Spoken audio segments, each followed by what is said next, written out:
Hello दोस्तों, नमस्कार। हमारे चैनल पर आपको हार्दिक स्वागत है। चलिए आज का वीडियो शुरुआत करते हैं। आज की इस वीडियो में हम बताने वाले हैं अकाल मृत्यु क्या है और उसके बारे में। तो चलिए हम वीडियो में आगे बढ़ते हैं और आज की इस वीडियो में हम आपको पूरी जानकारी स्टेप बाय स्टेप बताते हैं।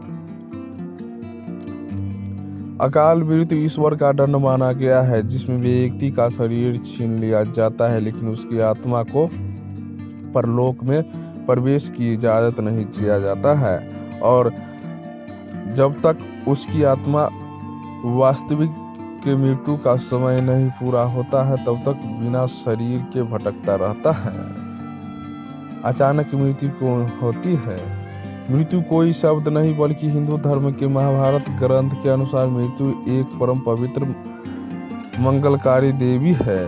सामान्य भाषा में किसी भी जीव आत्मा अर्थात प्राणी के जीवन के अंत को मृत्यु कहते हैं। मृत्यु समानता, विधि, व्यवस्था, लालच, मोह, रोग के कुपोषण के परिणाम स्वरूप होती है। मौत के कितने प्रकार होते हैं? हिंदू धर्म के अनुसार धर्म ग्रंथों में मुख्य रूप से 2 प्रकार की मृत्यु बताई गई है। पहला है प्राकृतिक, दूसरा है अप्राकृतिक। किसी रोग के होने, वृद्ध अवस्था को प्राप्त होने और शरीर को आत्मा द्वारा त्याग दिया जाना प्राकृतिक मृत्यु है।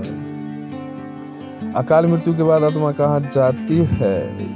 हिंदू धर्म के अनुसार गरुड़ पुराण में यह उल्लेख दिया गया है कि मृत्यु के बाद आत्मा को यमदूत केवल 24 घंटे के लिए ले जाते हैं और उन 24 घंटों के दौरान आत्मा को दिखाया जाता है कि उसने कितने पाप और कितने पुण्य किया है। धरती पर इसके बाद आत्मा को फिर उसे घर में छोड़ दिया जाता है जहां उसने शरीर का त्याग किया था, जहां वह रहता था। मानव का मौत पहले से ही निश्चित होती है। जी हाँ, जिस दिन मैं जन्म लेता हूँ उसी दिन से उसका लिखा हुआ रहता है कि किस दिन आपको मरना है, कहाँ मरना है, कैसे मरना है, वह निश्चित किया हुआ रहता है। मानव की मौत जल्दी क्यों आती है? मानव की मौत से कुछ पहले घर के शीशे में अपने चेहरे देखते हैं तो किसी दूसरे को चेहरे नजर आते हैं और उसका शरीर से अजीब सी गंध आने लगती है जिसे मृत्यु दंड कहते हैं, तो उसका अंत समय बहुत निकट है। उसकी मौत 24 से 25 घंटे के भीतर हो सकती है। मानव की मौत कब आती है? शिव पुराण के अनुसार जब किसी मानव व्यक्ति का शरीर पीला या सफेद पड़ जाए तो ऐसे इंसान की मृत्यु 6 से 8 माह के भीतर होना निश्चित है। जब किसी मानव इंसान का जीभ, कान, आँख और नाक अचानक पूरा कठोर हो जाए, इसका मतलब है कि ऐसे इंसान की 6 से 8 माह की मृत्यु हो जाती है। जो लोग पर्वत के पानी में डूबकर मरते हैं, ऐसे आत्मघाती और प्रत्येक मनुष्य के मरने का शोक नहीं लगता है। इसे एक भी मृत्यु अर्थात अकाल मृत्यु कहते हैं। उपनिषद एवं पुराण जी के अनुसार मनुष्य की मृत्यु या देश में निवास करना उसका समय निर्धारित होता है। कहने का उद्देश्य यह है कि योनि मानव का कर्म क्षेत्र है और वह फूटने के विषय में ईश्वर अधीन है। इसे भोंकने के क्रम में मानव नया कर्म कर सकता है। यही होने का फल है। मृत्यु का समय पूर्व निश्चित है क्योंकि मानव जीवन समय से बना है। तब क्या अकाल मृत्यु की भी एक सुनियोजित व्यवस्था है? नहीं। अगर अकाल मृत्यु की एक फूल मुझे जगह होती तो उसका नाम ही केवल मृत्यु होता। अकाल जोड़ने का मतलब ही अचानक है। इसमें त्रिमृत्यु के केवल 4 कारण हैं। न स्वाभाविक है, चौथा कारण अकाल है। बहुत शास्त्रों के अनुसार मृत्यु इसलिए होती है कि आयु का क्षय हो गया है। मनुष्य के पूर्व संचित कर और भाषाएं बीज रूप से सदैव विद्यमान रहती है, इसलिए मानव देह प्राप्त होती है। ऐसा होना असंभव है। कोई नरक से सीधे स्वर्ग में चाहिए अथवा स्वर्ग से नरक में चला जाए। भविष्य को किसी ने नहीं देखा है, पर हमें जीवन में जो सुख, सुविधा, सफलता मिल रही है उसके पीछे कोई न कोई कारण अवश्य। राहु का अंतर क्या है? यह रहस्य जो सामान्य दृष्टि से समझ में नहीं आ सकता। रहस्य को जानने के लिए हमारे ऋषि मुनियों ने ये क्या अनेक जनस्वाहा कर दिए हैं। क्या हम इतनी सरलता से समझ सकते हैं? नहीं, कदापि नहीं। जिन लोगों की मृत्यु कष्टकर होती है उनके विषय में यह अनुमान लगाया जाता है कि ऐसे बिंदु से उनकी यात्रा प्रारंभ हो रही है जो उनकी अकाल मृत्यु। प्राचीन काल में मानव की आयु लगभग 100 वर्ष मानी जाती थी, लेकिन आज तक आचरण एवं पर्क के कारण हमारी आयु का लगा था कि जैसे होता है वैसे ही उसका आचरण एवं साधन शैली होती है। मनुष्य के परलोक गमन की स्थितियों को अनुमान उसकी मृत्यु के समय किया गया। मनुष्य के परलोक गमन की स्थितियों का अनुमान उसकी मृत्यु के समय किया जाता है। जैसे पुण्यात्मा काजल अच्छे भूत में होते हैं, उसी प्रकार कर्मियों की मृत्यु भी मुफ्त ग्रहों के रहने पर करती है। स्वर्ग सुंदर गर्मी, दुखी और तृप्ति सुख की सूचक है।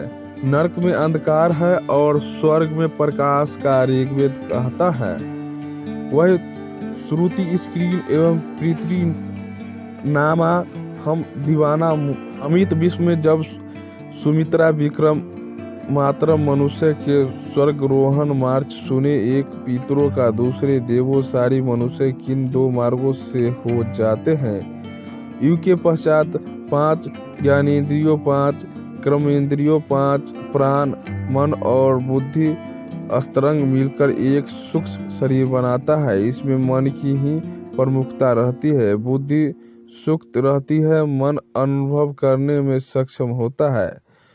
पितृलोक करके मनुष्य को फिर मनुष्य देखने आना पड़ता है, अर्थात पृथ्वी में निवास की अवधि समाप्त हो जाने पर भी आकाश में आएंगे, आकाश से वायु में आएंगे, फिर अग्रसेन एकत्रित होकर वर्षा बिंदुओं को जरिए पृथ्वी पर आ जाते हैं।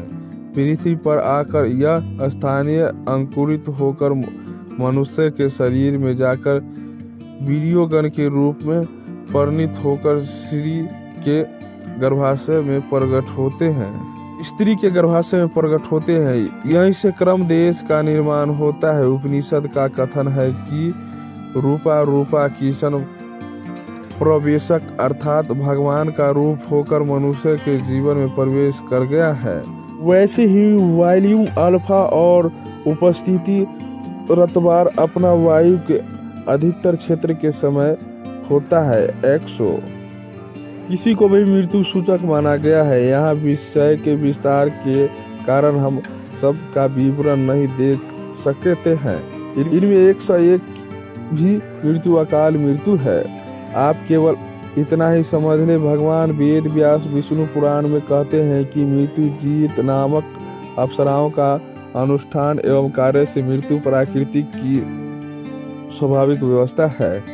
परिवर्तन सृष्टि का रहस्य है। गति जीवन का लक्षण प्राकृतिक नई का निर्माण करने के लिए पुराने को समाप्त करना चाहती है। अगर संसार में यथा स्थिति ही रहती है तो विकास नहीं होता, तो विनाश भी नहीं होता है, और विनाश नहीं होता ना तो नया निर्माण कहाँ से होगा। इसलिए संसार को गतिशील रखने के लिए जितना आवश्यक है उतनी ही महत्वपूर्ण है।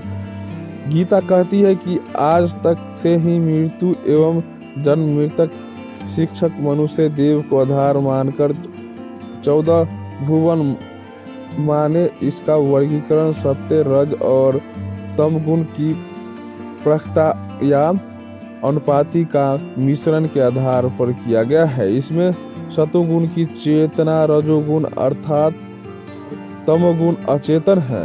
मनुष्य से आगे बैठा क्यों नहीं आती है। यही स्थिति राक्षस में रजोगुण की अधिक होती है। महाभूत ओष से पृथ्वी और जेल से संपर्क रखते हैं, इसलिए उसे सिद्धियों प्राप्त नहीं होती। मनुष्य क्या उससे नीचे की 2 यूनिट है। मातृगर्भ में नियतकालीन पास करने का पश्चात उनका योनि मुख से भी निरागमन हो जाता है। तो दोस्तों हमारी आज का जानकारी कैसा लगा? अगर अच्छा लगा हो तो लाइक शेयर और सब्सक्राइब करना ना भूलें। पूरा वीडियो देखने के लिए धन्यवाद।